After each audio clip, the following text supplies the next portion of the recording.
창세기 3장 21절 말씀.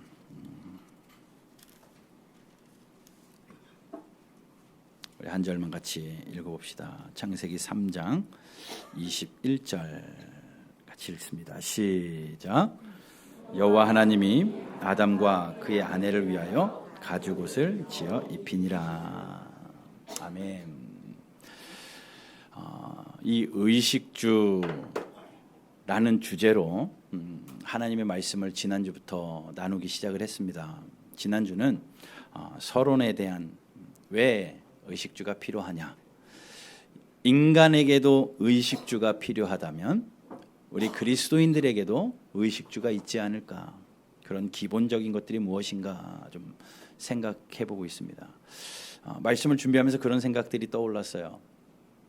바른교회 새가족 교제를 이걸 토대로 만들어 봐야 되겠다라는 생각이 듭니다. 그러니까 여러분들은 새신자 교육하는 거예요. 이걸 토대로 바른교회에 등록하시는 분들을 이렇게 필요한 대로 말씀을 교육하는 그런 것들을 좀 만들어 가야겠다라는 생각이 듭니다. 오늘은 의식주 중에 두 번째 의입니다. 옷이죠. 옷 없는 사람 없고 옷 안 입은 사람 없습니다.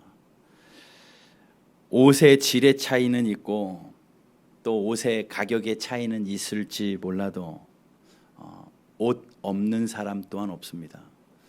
그렇기 때문에 이 의가 인간의 기본 요소이긴 하지만 지금에 와서는 누구에게나 있는 옷이기 때문에 가장 기본적이라고 말할 수도 있지만 그것이 조금 더 변했어요. 옷에 따라서 그 사람이 변해지기도 합니다. 옷이 날개라는 말도 있죠. 그 옷이 나를 돋보이게도 만들고 또 시선을 사로잡게 만들기도 합니다. 옷이 주는 힘도 분명히 있고 옷 때문에 새롭게 보게 되어지는 일들도 있고 무슨 옷을 입었느냐에 따라서 첫인상도 달라지더라고요. 그런 EBS에서 그런 조사를 해가지고 짤막한 영상을 만들어 놓은 걸 제가 봤습니다. 옷이 얼마나 힘이 있나. 그래서 한 남자를요, 그냥 평범한 옷을 입혀놓고 길거리에 세워놔요. 그리고 멀리 길 건너에서 지나가는 여자들한테 인터뷰를 합니다. 저 남자랑 사귈 거냐? 저 남자가 무슨 직장을 가지고 있는 것 같냐? 저 남자의 연봉은 얼마 될 것 같냐? 라고 할 때 평범하게 그냥 청바지 차림에 티셔츠로 입고 서 있는 그 남자를 향해서는 저 남자랑 절대 결혼 안 할래요. 라고 80% 이상이고, 뭐 연봉은 기본 수준이며 그의 예상 직업은 그냥 평범한 흔한 직업 가지고 있는 그런 사람일 것이다 라는 게 결과였어요. 그 다음 날입니다.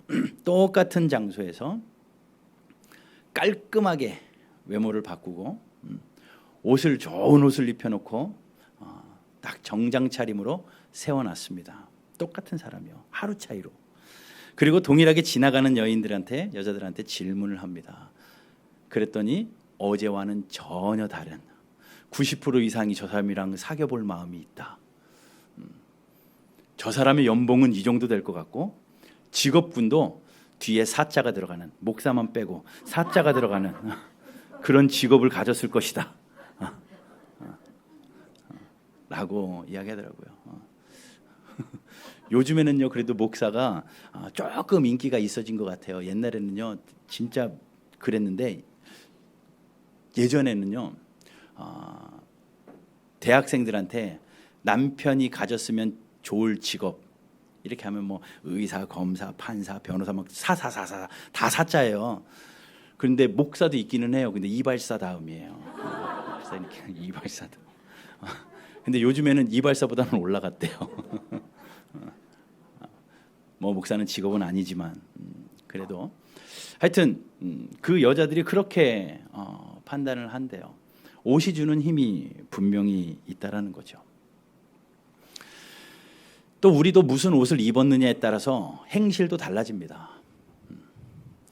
슬리퍼 신고 반바지 차림에 티셔츠 입고 돌아다니면 그렇게 편할 수가 없습니다. 그러나 옷을 갖춰 입고 다니면 무언가 주변을 인식하게 되어지고 자기 온 매무새를 가꾸기 하죠. 또 무슨 옷을 입었느냐에 따라서 그 사람이 하는 일도 분명히 다릅니다. 경찰들은 경찰복을 입고 군인은 군복을 입고 또 뭐 신부나 스님이나 뭐 목사나 그런 의복들이 있잖아요. 그런 것들을 입으면 분명히 그거에 합당한 행동을 하기 때문에 옷이 주는 힘은 분명히 있어요. 왜 그럴까? 사람은 외모로 취하기 때문에 그렇습니다. 하나님은 중심을 보시는 하나님이지만 사람은 외모를 취하기 때문에 당연한 것 같아요. 그러니 우리가 옷 잘 입는 거 중요하고 이 땅에서 그 옷으로 대우받는 건 중요합니다. 그러나 처음 옷이 등장할 때 그 옷은 그런 의도로 사용되어진 건 아닙니다. 나의 신분을 드러내기 위하여 옷이 시작된 것도 아니고 우리가 옷이 우리에게 주어진 이유가 어떤 나를 드러내고 내 온 매무새를 드러내고 나의 매력을 표출하기 위하여 만들어진 것이 아니에요. 그래서 지난주에 제가 옷에 대해서 좀 아티클들을 찾아봤습니다. 인류 최초의 옷은 무엇이냐? 역사학자들이 또 복식사학자들이 또 진화론자들이 각자 자신의 연구 결과에 따라서 옷의 기원에 대한 글들을 썼습니다. 뭐 17만 년 전에 처음 옷이 등장했느니 뭐 아프리카에서 시작이 되었느니 뭐 이런 여러 가지 의견들이 있어요. 그런데 하나같이 그것을 종합해 보았을 때 결론은 없습니다. 각자 서로의 의견들을 존중해 가며 그냥 두리뭉실하게 그냥 옷에 대한 것으로 끝나지 어떤 뚜렷한 결론을 내리지 못하고 사이좋게 각자의 연구 결과들을 인정하며 이해하며 지나고 있다고 합니다. 그런데 분명한 것은요, 하나님이 천지를 창조하시고 인류를 창조하신 우리에게 하나님이 처음으로 만들어 주신 옷이 있어요. 그 옷이 있습니다. 창세기를 좀 한번 생각해 볼게요. 하나님이 천지를 창조하셨습니다. 6일 동안 창조하시고 7일 날 안식하셨죠. 하나님이 6일째 되는 날 아담을 창조하시고 또 아담을 잠재우시고 하와를 창조해내시고 인류를 창조하십니다. 그때 인류는 옷이 없었죠. 벌거벗고 다녀도 아무런 수치도 없었고 또 하나님과 동행하며 동물들과 함께 그 지상 낙원 같은 에덴에서 너무 아름답게 삶을 살고 있었습니다. 하나님과 동행하며 부족한 것이 하나도 없었죠. 하나님 온갖 과실을 다 놓으시고 마음껏 먹으라 하셨으니 먹고 싶을 때 먹고 가고 싶을 때 가고 하나님과 행복하게 동행하며 살았을 것이 분명합니다. 그런데 하나님께서 말씀하셔요. 동산 중앙에 있는 선악을 알게 하는 나무만큼은 먹지 마라. 하나님은 그것만큼은 명령하십니다. 그런데 어떻게 돼요? 잘 아시잖아요. 어떻게 돼요? 뱀의 유혹으로 말미암아 하와가 그것을 따먹고 함께 있는 아담에게도 주어서 아담도 그 열매를 먹게 됩니다. 하나님께서 만약 그것을 먹으면 어떻게 된다고 말씀하셨어요? 그 선악을 알게 하는 나무를 먹게 되면 어떻게 된다고 말씀하셨습니까? 창세기 2장 17절이요. 같이 한번 읽어봅시다. 창세기 2장 17절 시작.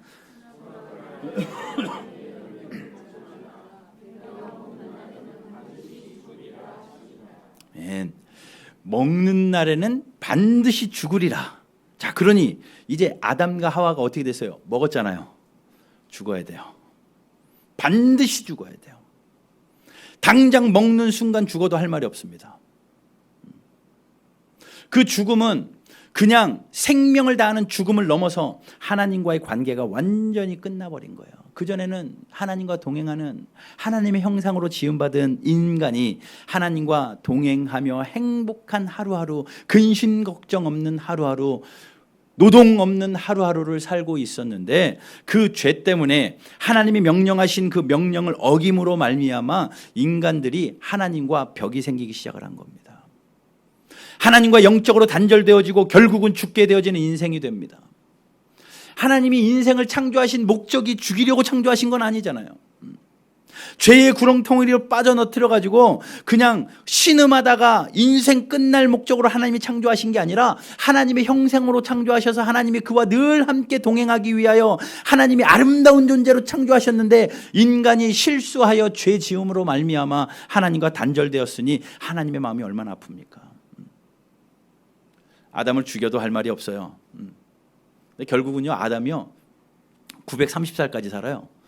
이때가 몇 살인지는 몰라도 수백 년은 그 이후에 더 삽니다. 하나님이 죽이려고 그를 창조하시지 않으시고 그를 살리기 위하여 하나님께서 비상 조치를 취하십니다.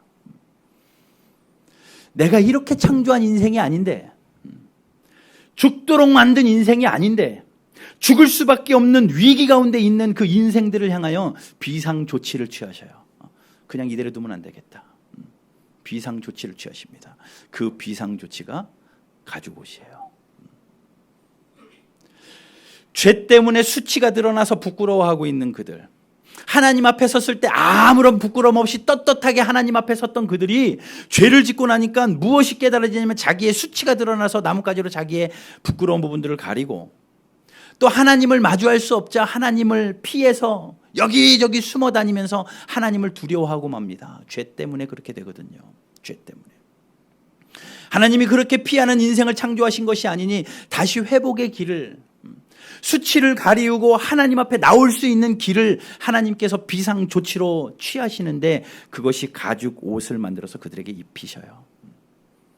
그러니 인간은 가죽 옷을 입고 하나님 앞에 다시 한번 설 수 있는 기회가 생긴 겁니다. 하나님 앞에 설 수 있는 기회가 전혀 없었던 그들이 이제 하나님이 만들어주신, 인간이 만들 수 없는 옷이에요. 하나님이 만드신 가죽 옷이 그들에게는 기회가 된 거예요. 자, 지금부터는 성경에 없는 이야기입니다. 한번 상상해 보세요. 하나님이 인간이 그렇게 되어진 그 상태 가운데, 죄에 빠져 있는 그 상태 가운데 하나님께서 비상 조치를 취하기 위하여 옷을 지어 입히기로 작정하십니다. 계획하십니다. 그래서 가죽 옷을 입히시기로 작정할 때, 이 가죽은 뭐예요? 짐승의 표피잖아요. 피부잖아요. 그러니 동산의 건이는 짐승 중에 한 짐승을 선택해서 하나님이, 그 당시에는 하나님이 짐승들하고 얼마든지 대화도 하고, 보니까 뱀하고 아담하고도 대화를 했으니까 짐승 중에 하나를 선택해서 그러지 않으셨겠습니까? 내가 죽어야 되겠다. 왜냐면요, 가죽을 만들려면 누군가가 죽어야 되잖아요. 짐승 하나는 죽어야 되잖아요. 그 짐승이 코끼리 가죽인지 악어 가죽인지 뱀 가죽인지 알 수는 없지만, 어느 짐승의 가죽인지는 알 수는 없지만, 그 가죽을 만들어서 그 인간의 수치를 가리워지고 하나님 앞에 나올 수 있는 기회를 주시기 위해서는 어떤 짐승은 죽어야 돼요. 어떤 짐승 한 마리는 죽어야 됩니다. 그러니 하나님이 그 짐승을 선택해서 이제 네가 죽어야 되겠다 할 때, 그 짐승이 하나님 앞에 뭐라고 이야기하겠습니까? 영광입니다 하나님, 내 목을 내놓사오니 죽여주십시오. 저를 가죽으로 만들어서 인간의 수치를 가리게 해주십시오. 그런 짐승이 혹이 있을까요? 상상만 하는 거예요. 아마 없을 것 같습니다. 짐승들이 아마도 그렇게 이야기하지 않았겠어요? 왜 아담이 죄 졌는데 내가 죽어야 됩니까? 하나님, 아담이 죄지면 죽인다면서요. 그러면 아담을 죽여야지 왜 그에게 기회를 주려고 내가 죽어야 됩니까? 짐승이 그러지 않았겠습니까? 그리고 수많은 짐승, 죄도 있고 죄도 있는데 왜 내가 하필이면 내가 죽어야 됩니까?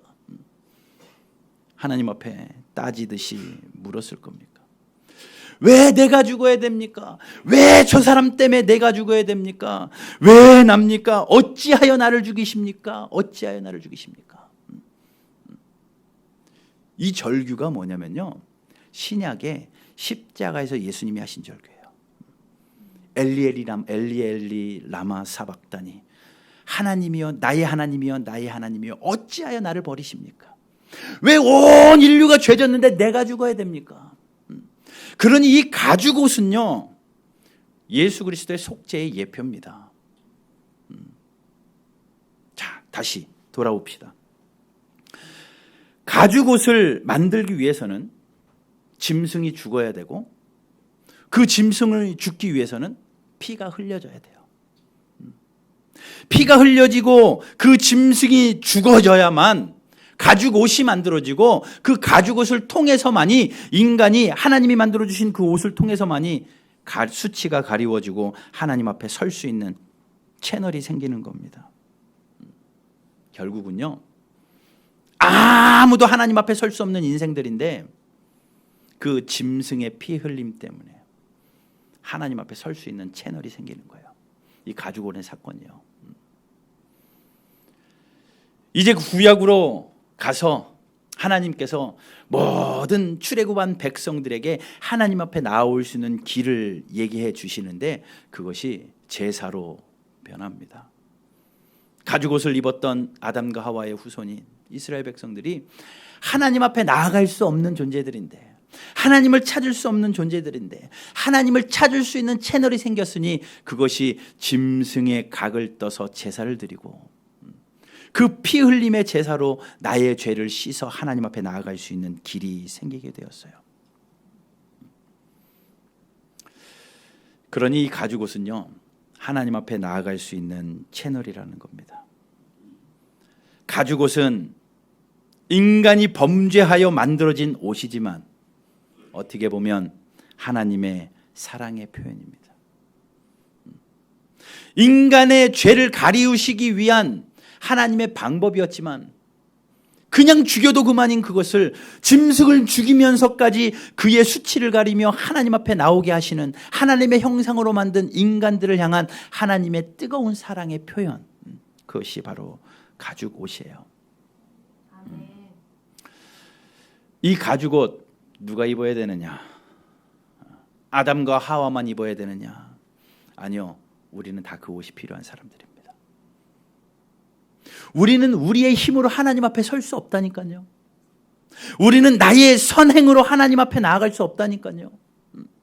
내가 얼마를 하고 얼마를 하나님 앞에 드려야 되고, 내가 얼마의 노력을 하나님 앞에 드려야 되고, 내가 얼마의 봉사의 시간을 하나님 앞에 드려야 하나님 앞에 갈 수 있는 존재들이 아니라니까요. 하나님이 만들어 놓으신 하나님의 비상 조치 외에는 우리가 하나님 앞에 나아갈 수 있는 길과 방법이 전혀 없습니다. 우리가 여전히 하나님 앞에 나아가서 설 수 있는 방법, 여러분들이 이 시간도 하나님 앞에 나와서 앉아 있을 수 있는 방법, 그 이유 한 가지는 우리가 가죽 옷을 입어야 돼요. 신약 시대에 와서 이 가죽 옷은 이제 예수 그리스도로 변합니다. 구약에 그 예표되었던 가죽 옷이 예수님께서 이 땅에 오심으로 말미암아 우리의 가죽 옷은 예수 그리스도가 됩니다. 로마서에 분명히 나옵니다. 로마서 13장 한번 보세요. 로마서 13장 12절 말씀. 같이 읽어볼게요. 로마서 3장 12절 같이 읽겠습니다. 시작.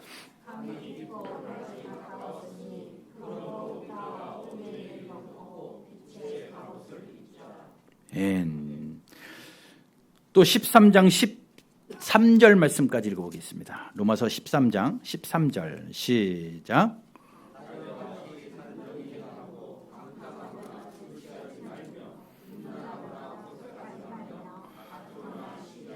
(14절) 오직 주 예수 그리스도로 옷 입고 정욕을 위하여 육신의 있을 도모하지 말라. 아멘. 사도 바울이 이야기해요. 이제 옷을 벗어버리고 빛의 갑옷을 입으래요. 그리고 14절에서는 뭐라고 말합니까? 오직 주 예수 그리스도로 옷 입어라. 여러분, 우리가 하나님 앞에 설 수 있는 길은 예수 그리스도로 옷 입는 것밖에 없습니다. 예수님을 어떻게 입어요? 가죽옷은 이렇게 입으면 되지만 예수님을 어떻게 입어요? 예수님을 입는 방법은 믿음입니다. 나를 위하여 이 땅에 오신 예수님을 믿는 것, 예수님이 나를 위하여 십자가에서 달려 돌아가신 것을 믿는 것, 그 예수님의 죽으심 때문에 내가 영생을 얻었다라는 것을 믿는 것. 예수님이 죽음 가운데서 부활하셔서 승천하셨다라는 것을 믿는 것. 그 예수님이 반드시 다시 오실 거라는 것을 믿는 것. 그 믿음이 예수 그리스도를 옷 입는 거예요. 그 옷은 예수 그리스도께서 어린 양이 되어 주셔서 직접 예수님의 물과 피를 다 쏟으시며 제물이 되어 주셨고, 피 흘림의 제사가 예수 그리스도로 말미암아 영단번의 제사로 하나님 앞에 드려졌으니 그 예수 그리스도를 옷 입는 자마다 하나님의 자녀가 되는 권세가 주어졌는 줄로 믿습니다. 그러니 우리가 입어야 할 옷, 믿음으로 예수님 입어야 돼요. 그것이 가지고 오십니다. 믿음으로 예수님 입으셔야 됩니다. 아직 이곳에 앉아 계시면서 예수님에 대해서 잘 모르겠다, 알려고 힘쓰십시오. 그리고 예수님을 입으려고 애쓰십시오. 나도 예수님으로 옷 입겠습니다. 믿음으로 옷 입겠습니다. 그렇지 않으면요, 우리는 부끄러운 상태로 그대로 살아갈 수밖에 없어요. 우리가 아무리 죄 없는 척 해봐야 소용없습니다. 예수 그리스도로 옷 입을 때만이 우리가 하나님 앞에 설 수 있는 이유가 되고 하나님 앞에 담대히 나아갈 수 있는 이유가 돼요. 그런데 그 옷을 입을 때 다 입었잖아요. 이제 이 예수 그리스도로 믿음으로 옷 입었어요. 그러면 옷 입는 걸로 끝난 게 아니라 옷을 입었으면 그 옷이 더럽혀지지 않도록 살아가는 게 성도의 의무입니다. 예수 그리스도를 믿음으로 옷 입었습니다. 옷 입었으니까 땡이 아니라 구원받아 천국은 가게 되겠지만 주님 앞에 서는 그날까지 그 옷이 더럽혀지지 않도록 우리는 힘써 살아야 돼요. 그래서 로마서 13장 13절에 이렇게 말합니다. 낮에와 같이 단정행하고 방탕하거나 술 취하지 말며 음란하거나 호색하지 말며 다투거나 시기하지 말아라. 이런 것들이 옷 더럽혀지는 방법이래요. 여러분, 그리스도의 옷이 더럽혀지고 싶거들랑 방탕하면 됩니다. 술 취하면 됩니다. 음란하면 됩니다. 호색하면 됩니다. 다투면 됩니다. 시기하면 됩니다. 옷 더럽히는 방법 쉬워요. 그러나 그러한 것들을 하지 말고 오직 예수 그리스도로 옷 입고 정욕을 위하여 살지 말고 육신의 일을 도모하지 말고 영적인 일을 도모하며 사는 것, 이것이 우리가 주님 오시는 날까지 우리의 옷을 지켜야 할 사명인 줄로 믿습니다. 우리 바른교회 모든 성도님들 예수 그리스도로 옷 입고 그 옷이 더럽혀지지 않기 위하여 힘쓰고 애쓰는 그러한 삶으로 살아가기를 주님의 이름으로 축복합니다.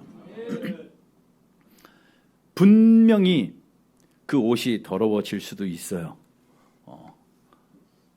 그러나 그 옷은 날마다 깨끗하게 빨아서 입을 수 있는 방법이 있으니 주의 보혈을 많이 가능합니다.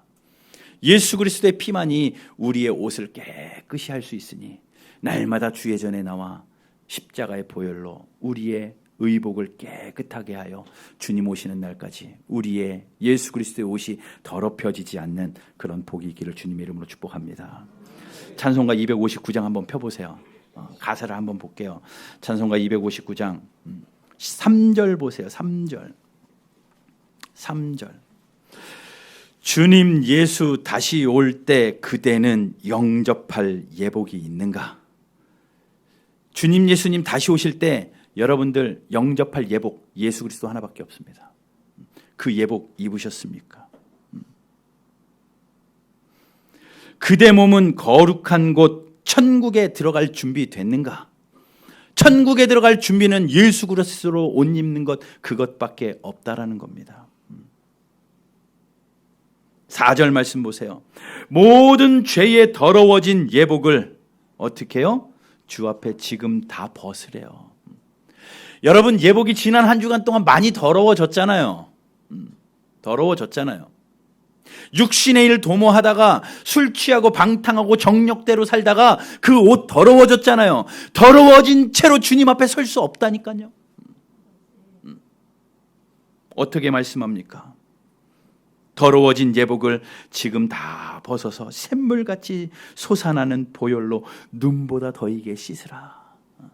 주의 전에 나와 우리의 의복을 벗고 주의 보혈로 깨끗하게 씻음 받아서 하얀 깨끗한 의복으로 갈아입고 하나님 앞에 서 있는 저와 여러분들 되시기를 주님의 이름으로 축복합니다. 왜냐하면 반드시 그거에 대해서 심판하실 날이 있기 때문에 그래요. 고린도후서 5장 10절 말씀 보십시오. 같이 한번 읽어봅시다. 고린도후서 5장 10절 같이 읽어요. 시작. 이는 우리가 다 반드시 그리스도의 심판대 앞에 나타나게 되어 각각 선악간에 그 몸으로 행한 것을 따라 받으려 함이라. 언젠가는 다 그 몸이 행한 것을 다 하나님 앞에 심판받게 되어지는데 그 심판의 때에 하나님이 다 가리워주시는 것 한 가지는 예수 그리스도로 깨끗하게 옷 입고 있으면 돼요. 아마도 오늘 말씀을 듣고 또 깨닫고 돌아가서 한 주일 동안 살면서 또 더러워질걸요. 또 더러워질걸요. 그러나 지난주보다는 덜 더러워지셔야 됩니다. 지난주랑 똑같이 더러워지시면 안 돼요. 덜 더러워지시고 또 주 앞에 나와서 예배할 때 그 의복을 벗어서 예수 그리스도의 보혈로 깨끗이 씻고 깨끗한 옷 입고 또 세상에서 빛과 소금으로 살아가는 게 성도의 삶인 줄로 믿습니다. 그러니 여러분 예수의 옷을 입으십시오. 그리고 그 옷이 더러워지지 않도록 여러분들의 삶을 쳐서 하나님 앞에 복종시키십시오. 그 옷으로 자랑하며 살아야죠. 한 가지만 더 말씀드립니다. 우리는 예수 그리스도로 옷 입고 어떤 삶을 살아야 되는가? 더럽혀지지 않는 것도 중요하지만 어떤 삶을 살아야 되는가? 그것이 하나님이 만드신 목적이에요.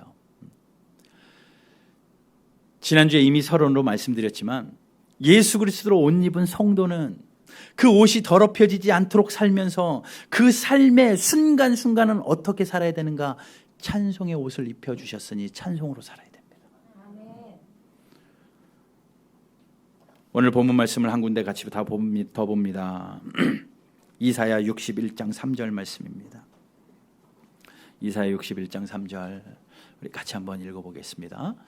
시작. 무릇 시온에서 슬퍼하는 자에게 화관을 주어 그 죄를 대신하며 기쁨의 기름으로 그 슬픔을 대신하며 찬송의 옷으로 그 근심을 대신하시고 자, 그 다음 장 없어요? 시작.